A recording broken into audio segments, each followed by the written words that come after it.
ណាសូមនមស្ការចំពោះគុណបរតនត្រ័យ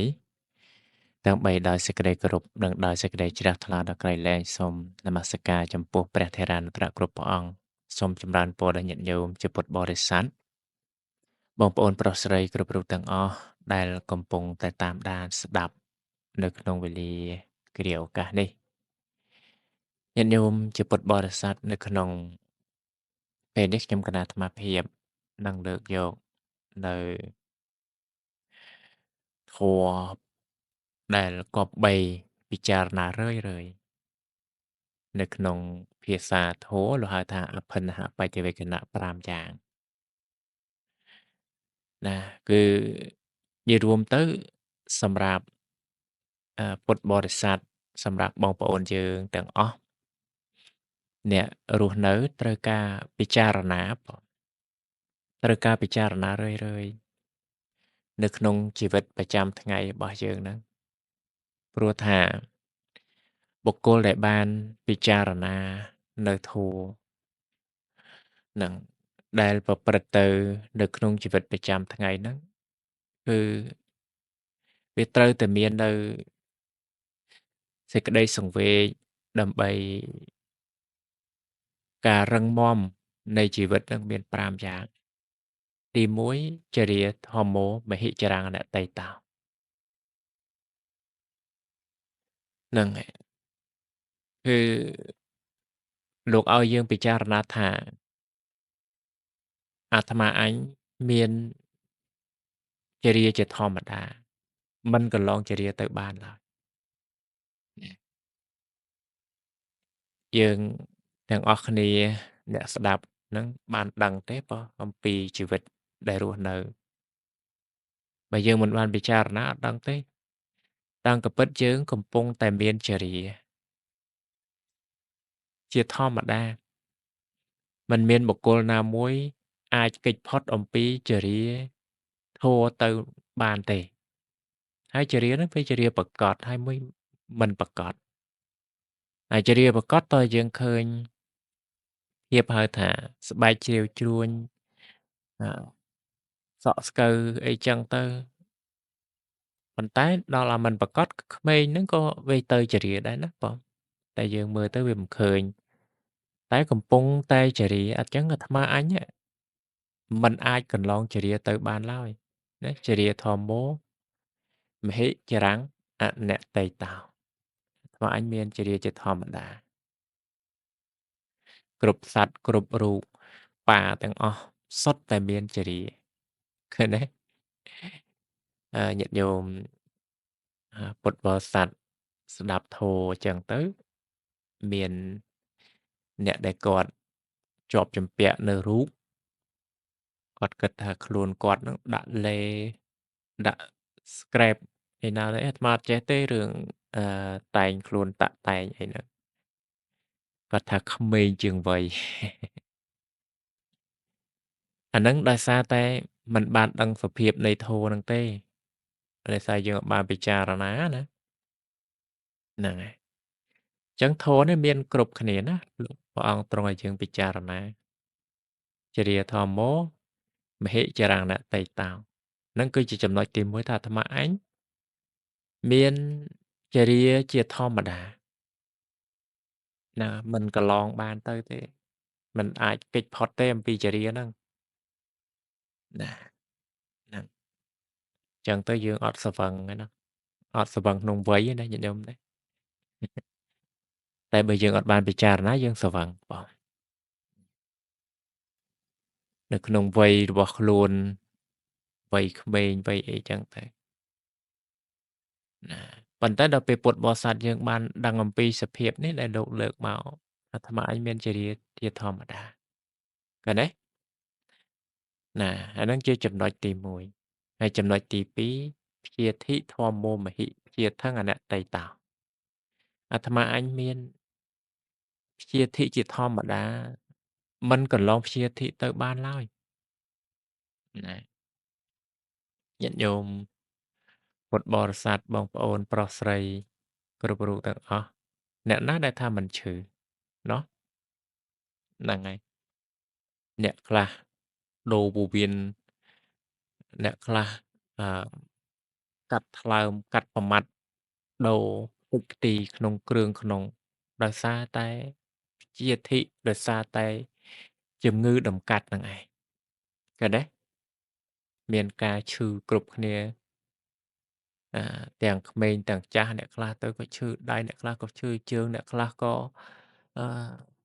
លើសឈាមឥឡូវគឺសម្បូរបែបណាអ្នកខ្លះខ្លាញ់រុំណាថ្លើមខ្លាញ់រុំប្រមាត់អីចឹងមិនទេអាត្មា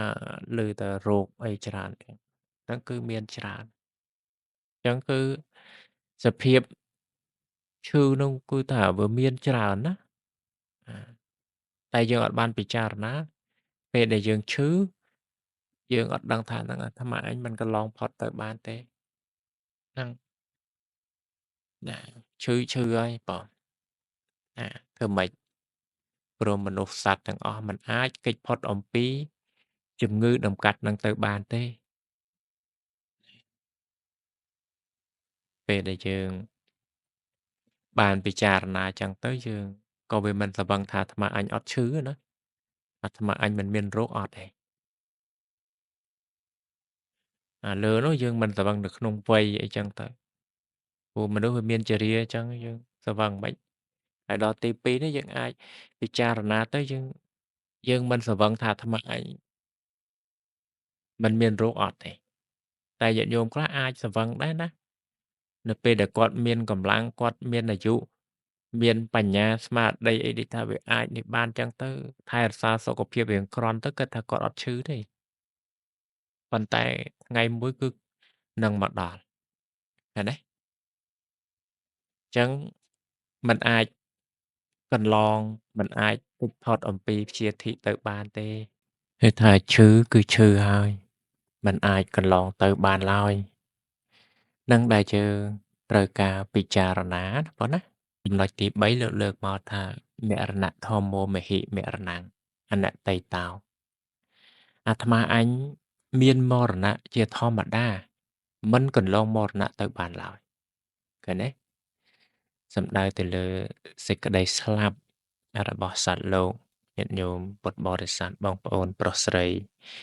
គ្រប់រូបទាំងអស់មិនថាចាស់មិនថាក្មេងមិនថាប្រុសមិនថាស្រីមិនថាកវីបណ្ឌិតនិស្សិតបញ្ញវន្តអ្នកប្រាជ្ញណាក៏ដោយ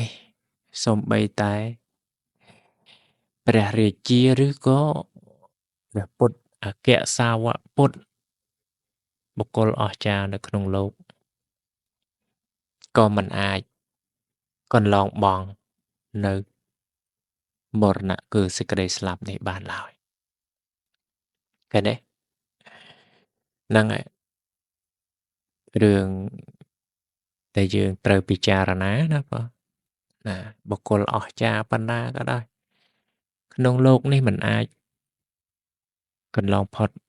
គឺសេចក្តីស្លាប់ទៅបានឡើយឃើញទេហ្នឹងដែលយើងត្រូវពិចារណាហ្នឹងមួយពិភពលោកយើងទាំងមូលនោះគ្មាននរណាអាចគេចផុតបានទេយើងត្រូវឲ្យពិចារណាថាមរណៈធម្មោមហិមរណង្អនត្តេតោអាត្មាអញមានសេចក្តីស្លាប់ជាធម្មតាមិនកន្លងសេចក្តីស្លាប់ទៅបានឡើយយើងទាំងអស់គ្នាគិតថារួចខ្លួនណាយើងទាំងអស់គ្នាគិតថាកិច្ចផុតហើយมันអាចកិច្ចផុតបានទេញាតិញោមពុទ្ធបរិស័ទចឹងគឺយើងត្រូវពិចារណាឲ្យបានរឿយហ្នឹងហើយយើងគ្មានតែចង់បានអីទេអារឿងចាស់គ្មានតែចង់បានអីទេអារឿងឈឺគ្មានចង់បានអីទេរឿងស្លាប់នោះប៉ុន្តែវាស្លាប់វាចាស់វាឈឺចឹងណាញាតិញោមចឹងត្រូវពិចារណានៅធម៌ហ្នឹងឯងចំណុចទី3គឺសេចក្តីស្លាប់របស់សត្វលោកគ្រប់រូបគ្មានបុគ្គលណាគេចផុតបានទេហើយដល់ចំណុចទី4សព្ពេហេមេពេយេហេមនីពេហេនានាភាវោវិនាភាវោឃើញទេអាត្មាអញមានការប្រាត់ប្រាស់និរាសចាកសត្វនិងសង្ខារដែលជាទីស្រឡាញ់ជាទីគប់ចិត្តទាំងពួងណាហ្នឹងហើយរឿងស សត្វលោករឿងបុគ្គលដែលរស់នៅសព្វថ្ងៃគ្មានបុគ្គលណាមួយដែលគេចផុតរត់ឲ្យរួចអំពីការដែលប្រត់ប្រាស់ទៅទេណាញាតិញោមពុទ្ធបរិស័ទកូនក្តីប្រពន្ធក្តីញាតិមិត្តទាំងអស់របស់ដែលជាទីស្រឡាញ់ក្តីមិនអាចអឺថានៅរហូតនោះទេតែងតែវិនាសនិរាសប្រត់ប្រាស់ចាកសត្វនិងសង្ខារជាទីស្រឡាញ់ទាំងអស់ឃើញទេតែបើយើងមិនបានពិចារណាពេលការប្រត់ប្រាស់ពេលនិរាស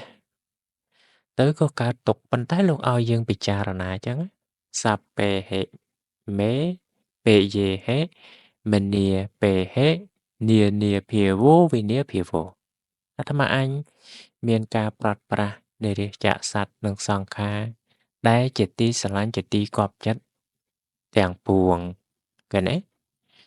របស់ជាទីស្រឡាញ់ខ្លួនឯងនិងញាតិមិត្តទាំងអស់គង់តែដល់នឹងក្តីវិនាសនិរិះចាកគ្នាទៅទេវាមិនអាចថិតថេរបានណាញាតិញោមនឹងធម៌ដែលគួរពិចារណាហើយដល់ចំណុចទី5កម្មសកោមហិកម្មទាយតោកម្មយោនិកម្មបន្ធុកម្មបដិសរណាយ៉ាងកម្មង្ករិសាមិកល្យាណังវាបាបកាំងវាតសទាយតោភវិសាមិឃើញទេអាត្មាអញមានកម្មជារបស់ខ្លួនមានកម្មជាមរតកមានកម្មជាកំណើតមានកម្មជាផៅពងមានកម្មជាទីរលឹកអាត្មាអញនឹងធ្វើនៅកម្មណាទោះល្អក្តីអាក្រក់ក្តីអាត្មាអញនឹងជាអ្នកទទួលនៅផលនៃកម្មនោះឃើញទេហ្នឹងយើងមានកម្មជាទីយិត្តរបស់កម្មជាកម្មជាមរតកជាផៅពងចឹងយើងត្រូវនឹករលឹកថាយើងធ្វើល្អក្តីអាក្រក់ក្តីវាអត់មាននរណាគេមកទទួលជំនួសយើងទេណាញាតិញោមហ្នឹងកូនក្តីប្រពន្ធក្តីញាតិមិត្តក្តីវាអត់មាននរណាគេមកទទួលជំនួសយើងទេយើងធ្វើអាក្រក់បានអាក្រក់យើងធ្វើល្អបានល្អហ្នឹងកុំសបាយនៅក្នុងរឿងដែលយើងធ្វើបាបហ្នឹងហើយដូចលួចលុយលួចអីគប់កេងអ្នកដតីកុំសបាយបាទហ្នឹងហើយរឿងធ្វើនៅអំពើអាក្រក់រឿងសម្លាប់រឿងអីលួចប្លន់គេអីហ្នឹងហ្នឹងកែងបន្លំអីហ្នឹងកុំសបាយហ្នឹងបានសបាយមានមែនប៉ុន្តែអំពើអាក្រក់ណាហ្នឹងហើយអាហ្នឹងកម្មបងសន្សំកម្មមិនល្អនិយាយភូតភរកុហកញុះញង់សម្លាប់បៀតបៀនអ្នកដទៃអីហ្នឹងវាសុទ្ធតែជាកម្មដែលយើងសាងកាលណាបើយើងសាងកម្មមិនល្អវាបានផលមកវិញមិនល្អដូច្នេះផ្លូវសុចរិតផ្លូវល្អយើងគួរធ្វើកម្មល្អនឹងឯងនឹងបានទទួលផលអញ្ចឹងពិចារណាណាយើងមានកម្មជារបស់ខ្លួនមានកម្មជាមរតកមានកម្មជាកំណើតមានកម្មជាផៅពងអញ្ចឹងក៏បីពិចារណានឹករលឹកថាបើអាត្មាអញធ្វើកម្មណាហើយនឹងទោះជាល្អក្តីអាក្រក់ក្តីអាត្មាអញត្រូវតែទទួលនៅផលនៃកម្មនោះពុំខានឃើញទេអញ្ចឹងយើងក៏មានស្មារតីពិចារណារឿយទៅក៏រមែងការពារនៅសេចក្តីស្រវឹងក្នុងវ័យណាក្នុងទ្រព្យសម្បត្តិក្នុងជីវិតជាដើមហ្នឹងហើយកម្ចាត់បងនៅសេចក្តីវង្វេងនិងសេចក្តីប្រកាន់សេចក្តីនិងកម្ចាត់បងនៅអំពើទុច្ចរិតប្រឹងប្រែងប្រព្រឹត្តជាប្រយោជន៍សពកាលអានឹងឯងដែរជាធម៌ដែលយើងត្រូវសិក្សាហើយនៅក្នុងគម្ពីរអង្គុត្តរនិកាយបញ្ចកនិបាតញាតិញោមពុទ្ធបរិស័ទប្រុសស្រីចង់ដឹងអីក៏ទៅសិក្សារៀនសូត្រទៅនឹងឯងមានស្រាច់នៅក្នុងព្រះធម៌នឹងបងអញ្ចឹងសូមអនុមោទនា